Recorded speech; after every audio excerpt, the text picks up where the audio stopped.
Much like the ships that I've sunk in Skull and Bones, I've lost count of how many episodes we've done of this game. Seriously, as of recording this, I named this file voiceover 7 or 8, I don't know. That should really show you just how committed I am to this game, or at least how many hours I've sunk into it without even meaning to. Throughout my Skull and Bones adventures, I've done a lot of things. In fact, a lot of these intros start the same way, with me either plundering, looting, or dropping off some quests. But Skull and Bones has a little bit more to offer than just that. You see, it does have endgame content, which involves you doing smuggling missions and operations for an organization called the Hell. So I decided it's about time to move away from the basics of the combat system in the game and move into the endgame content to see if this game is actually worth it once and for all. In order to start the endgame content, we're in the endgame now, that I want so desperately to start achieving, I first head out to Fort Louis, which isn't that much of a fort. When I first land, it's mostly just a beach, and the island looks a lot like all the other ones I've been onto. But this one has something called a delivery crate on it, which, when I open up, find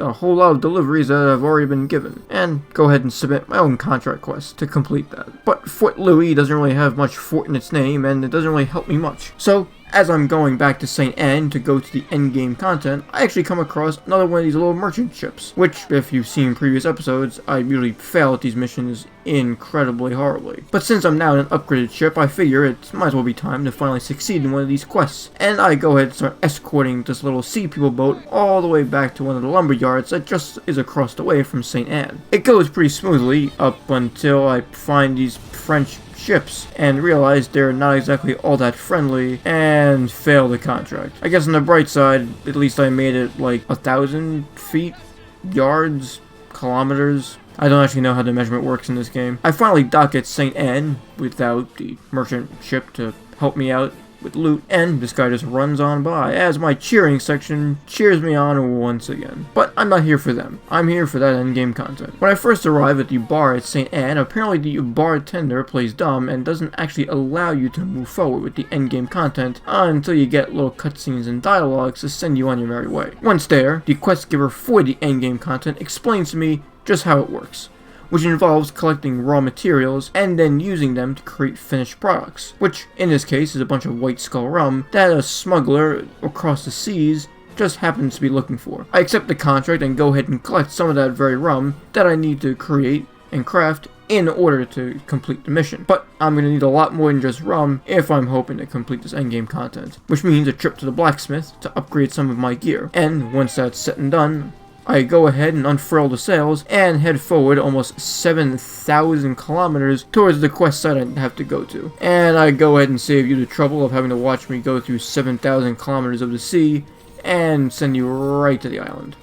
You're welcome. On the island itself, there's actually not too much, but I guess that makes sense considering this is supposed to be a smuggling operation. I mean, after all, you don't exactly want to draw attention to you the way I'm drawing this water. In fact, I have to go pretty deep into the island itself and have to go past one of the little bonfires to reach the quest giver that's needed to complete this contract. Once I find him, I'm able to drop off the rum, after this annoying notification gets out of the way, and I receive an order report that I'm meant to hand back to that quest giver all the way back on St. Anne. But not before a little trip to the bonfire first. I mean, after all, I'm gonna need the stamina if I'm heading back all the way to St. Anne. Sailing almost another 5,000 kilometers, instead of going to St. Anne, I go to the next endgame quest delivery, which is in a less hospitable place, not including this pirate who wants to steal some grog from my ship apparently. Much like the first contract quest steal that I made for the endgame content, this one allows me to progress forward. And once I've collected the raw materials,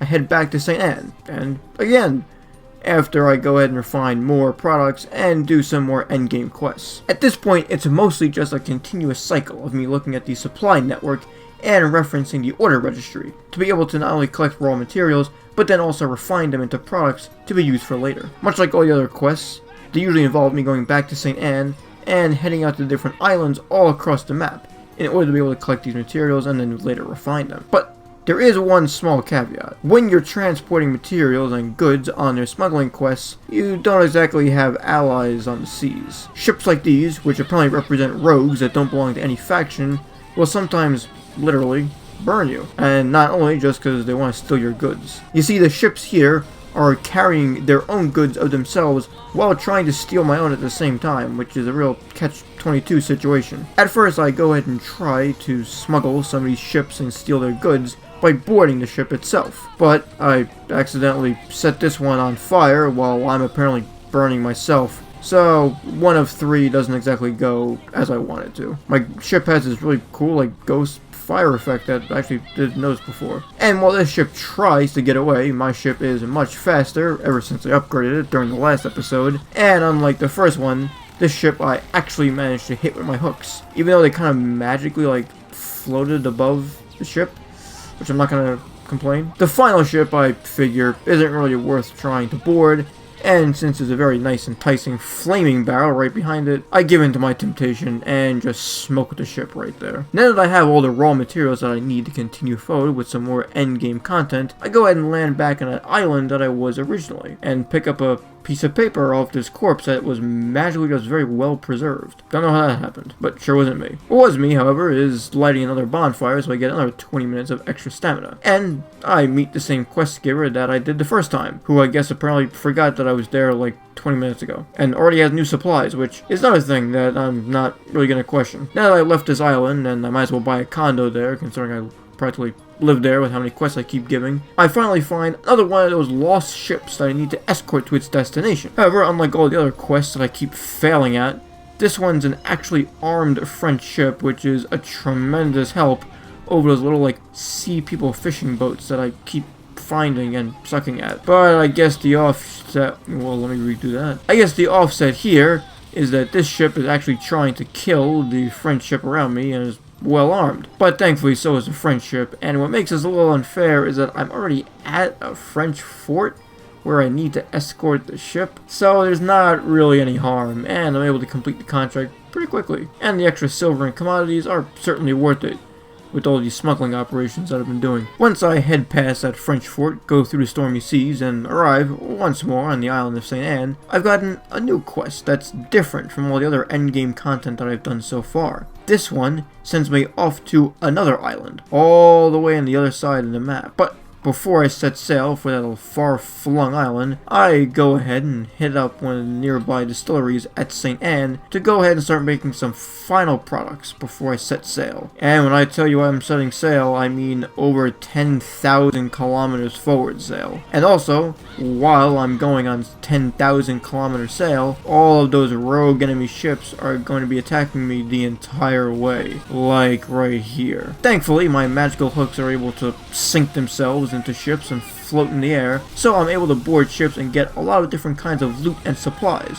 which, in my opinion, actually makes it worthwhile, considering I'm getting ambushed over and over again, and destroying almost ship after ship as they slowly ambush me among the stormy seas. This ship in particular was pretty interesting, because unlike the other ones, it didn't have, like, proper guns or cannons on it, and instead just kind of firing artillery, which made boarding it all the easier, considering I didn't have to actually do anything. This ship was also easy for boarding, not because of its weapons, but just because I've gotten used to it. In fact, I'm kind of glad all of those ships keep attacking me, because while it's not particularly ideal when you see a battle like this in the middle of a storm, it does mean that I'm getting extra supplies that, once I arrive at the island, almost 9,000 kilometers away, I'll be able to use those items and materials and turn them into some profit. But the big problem I have at this point is the fact that the seas are doing more damage to my ship than the actual enemies, which I didn't actually know was a thing until, you know, this happened here. But thankfully, these enemy ships don't really seem to know how to use their cannons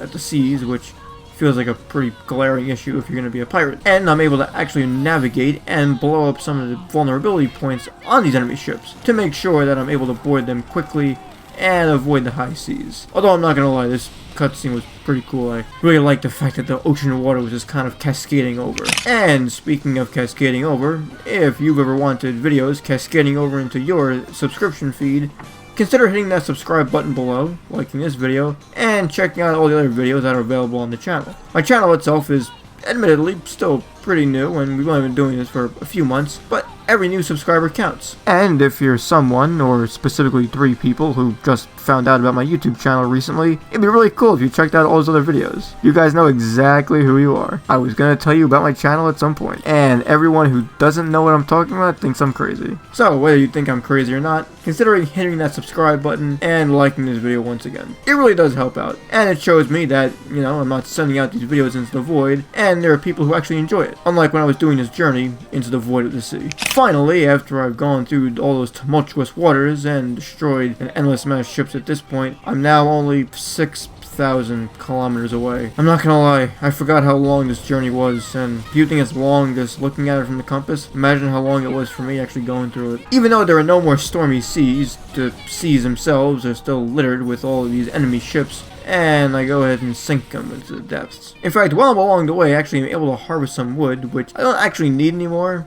Could have used it way back when I was crafting new ships, but every little bit counts, and since I'm heading off to a new dealer to do some more endgame content, hey, every little bit I can sell for will help out. I finally arrive at the faraway flung pirate settlement, and arrive at the second NPC, quest giver, for endgame content. Unlike St. Anne, where I'm supposed to make rum and that kind of stuff that all pirates like, this one, at this specific pirate settlement, allows me to make opium, which legally I, can't endorse or recommend you to take, but I guess like 16th century pirate me is completely uncool with it. In fact, it's at this point that I unlocked the new Helm Empire map that I can unlock at that specific settlement. And since I've unlocked everything that I could possibly need from the endgame content portion of this new quest in this settlement, I figure it's time to set sail once again. The little octopus or squid green icon dude on the map, and that you can see along the settlement, signals that this is for the endgame content, which lands me on the lost city of Pre or something, which is actually one of the more cool islands and unique ones I've ever been on. You see, this island itself actually has a bunch of ruined and lost settlements that apparently no one has actually investigated or explored before. Meanwhile, there's a little pirate encampment and smuggler settlement just across the other way, which allows me to get the unique endgame currency of Helm tokens that I'm able to spend later on at some point once I decided to. I decide, unlike the pirates who've been camping out further along, I actually check out this explore in the lost ruins of this settlement, where I find a rogue warlord, who is not really as rogue as my dude dancing here. And since there's a planned maintenance in 4 minutes, I figure now is the best time as ever to scamper along and end the video before the servers end my game. Boop.